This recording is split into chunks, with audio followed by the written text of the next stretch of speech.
अब खबरें विस्तार से आपको बताते हैं और शुरुआत बड़ी खबर के साथ। बड़ी खबर आपको बता दें पश्चिम बंगाल से, जहां शाहजहां शेख के भाई को गिरफ्तार किया गया है। संदेश खाली के आरोपी शाहजहां शेख का भाई, जिसे गिरफ्तार किया गया है। सीबीआई ने शाहजहां शेख के भाई को गिरफ्तार किया। 8.5 घंटे की लंबी पूछताछ के बाद आलमगीर गिरफ्तार हुआ। आलमगीर के अलावा उसके दो साथी महफूजर मौला और शिलाजर मौला भी गिरफ्तार किया गया है। तीनों आरोपियों को आज सीबीआई की टीम कोर्ट में पेश करेगी। 5 जनवरी को ईडी की टीम पर हमला जो हुआ था, उस हमले के आरोप में ये गिरफ्तारी हुई है।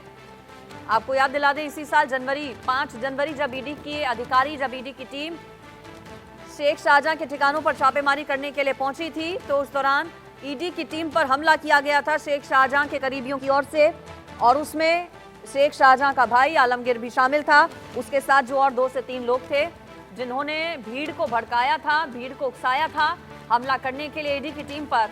जो मास्टरमाइंड है ईडी की टीम पर हमले के, उन्हें गिरफ्तार किया गया है। सीबीआई की टीम फिलहाल तीनों से पूछताछ कर रही है। कोर्ट में आज पेश किया जाएगा इन्हें।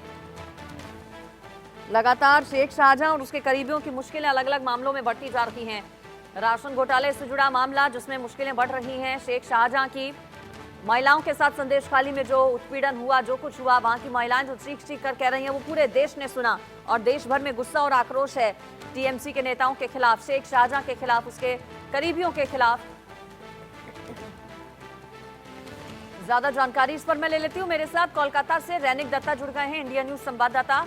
रैनिक, कोर्ट में कितनी देर में आलमगीर और उसके साथियों को पेश करेगी सीबीआई की टीम? रिमांड क्या मांगी जाएगी और किस आरोप में इन लोगों की हुई है गिरफ्तारी? जी देखिए, सीबीआई की तरफ से आज ही दोपहर को उनको कोर्ट में पेश किया जाएगा। बशीरहाट कोर्ट में उनका पेशी है और सीबीआई की तरफ से शेख आलमगीर को 10 दिन का पुलिस हिरासत का मांग भी किया गया है।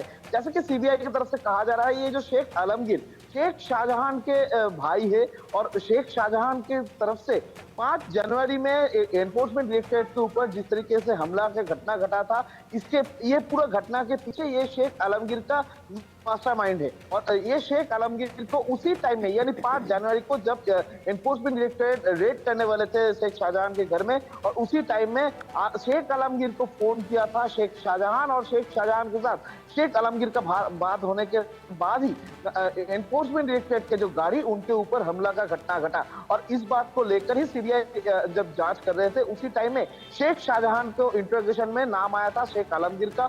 शेख आलमगीर के घर में जाने पर शेख आलमगीर को नहीं मिले थे। शेख आलमगीर के घर में 2 बार छापामारी भी किए थे सीबीआई ऑफिशियल, और उसके बाद ही शेख आलमगीर को नोटिस दिया गया था सीबीआई की तरफ से।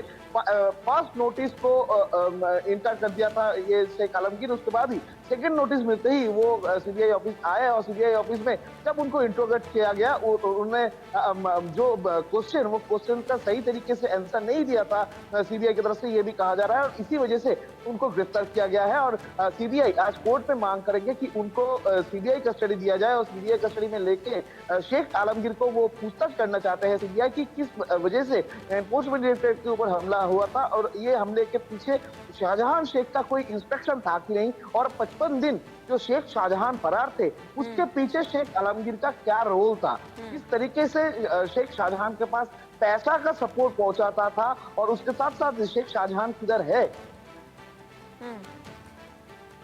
बिल्कुल रैनिक, चूंकि आलमगीर की गिरफ्तारी हुई है इस आरोप में, 5 जनवरी को जो ईडी की टीम पर हमला हुआ था, साथ में 2 और लोग गिरफ्तार किए गए हैं। भीड़ चूंकि बहुत ज्यादा थी, एक पूरी भीड़ की तरफ से सुनियोजित तरीके से ईडी की टीम पर हमला हुआ था, जिसमें ईडी के कुछ अधिकारी और अफसर भी घायल हो गए थे। जो मास्टरमाइंड है उनको तो गिरफ्तार कर लिया गया है, लेकिन वो भीड़ जिसने हमला किया था, क्या उन पर भी किसी तरह की अब एक्शन की बात आ रही है सामने? क्या भीड़ में से भी कुछ लोगों को गिरफ्तार किया जा सकता है? एकदम देखिए, सीबीआई की तरफ से उस एरिया का जो सीसीटीवी है और उस एरिया में जिस टाइम में घटना घटा था, उस टाइम में जो प्रत्यक्षदर्शी है उनके साथ भी पूछताछ भी किए थे सीबीआई, और उसके साथ साथ ही 3D स्कैनिंग जो टेक्नोलॉजी है, 3D स्कैनिंग टेक्नोलॉजी को सामने रखते हुए वो पूरा जो घटनास्थल, वो घटनास्थल का उसी टाइम का एक टाइम फ्रेम तैयार किया है सीबीआई, और उसी बीच को सामने रखते हुए वो लोग जांच कर रहे हैं। और बहुत सारे नाम, बहुत सारे तस्वीर उनके पास आया है कि उस भीड़ में बहुत सारे लोग शामिल थे। और उसके साथ साथ ही शेख शाहजहां के जो mobile phone, mobile contact number, जो दो नंबर थे शेख शाहजहां का, उनका जो कॉल डिटेल्स उसी टाइम में, जिस टाइम पीरियड में जो 2 घंटे के अंदर एनफोर्समेंट डायरेक्टरेट के ऊपर हमला हो रहा था, उसी 2 घंटे के अंदर किस किस के साथ बातचीत हुआ था शेख शाहजहां का, या शेख शाहजहां का ये पूरा घटना के बाद शेख शाहजहां के साथ किस किस का बात हुआ था, इस बारे में भी सीबीआई की तरफ से दिखा जा रहा है। यानी सीबीआई के सूत्रों में जो खबर आ रहा है कि ये घटना में बहुत सारे नाम सामने आ रहा है। शेख शाहजहां सिर्फ नहीं, शेख शाहजहां के खिलाफ अलावा भी बहुत सारे टीएमसी लीडर का नाम आ रहा है, बहुत सारे इलाका का जो लोग हैं उनके नाम भी आ रहा है, बहुत सारे तस्वीर भी सीबीआई के हाथ लगा है। और जिसका जिसका नाम है, जिसका जिसका पता सीबीआई को मिल रहा है, उसको नोटिस देकर सीबीआई की तरफ से बुलाया जा रहा है और इंट्रोगेशन के लिए बुलाया जा रहा है। तो सीबीआई के सूत्रों पर जो खबर है, आलमगीर के घर में भी सीबीआई की तरफ से नोटिस दिया गया था, मगर पहला नोटिस जब भेजा गया था उसके बाद भी वो नहीं आता। सिर्फ आलमगीर नहीं, बहुत सारे ऐसे लोग हैं जिनके घर में नोटिस पहुंचा के आया सीबीआई। हम लोग देखे थे कि लगातार 3 दिन से संदेश खाली में करीब 3 टीम सीबीआई का गली गली घूमे थे और नोटिस सर्व किए थे घर घर में जाके। यानी जो जो नाम सामने आया है, शाहजहां शेख को पूछताछ में जिस जिसका नाम सामने आया है, शाहजहां शेख का मोबाइल का जो कॉल डिटेल्स चेक करने पे जो जो नाम सामने आया है, वो भी ये इंट्रोगेशन लिस्ट में या इन्वेस्टिगेशन लिस्ट में सीबीआई का है, ऐसा भी कहा जाता। चलिए ठीक है रैनिक, आपका फिलहाल बहुत शुक्रिया इस पूरी खबर पर विस्तार से जानकारी देने के लिए। तो आलमगीर और उसके साथ जो 2 गिरफ्तार किए गए हैं उनकी कोर्ट में दोपहर बाद पेशी होगी।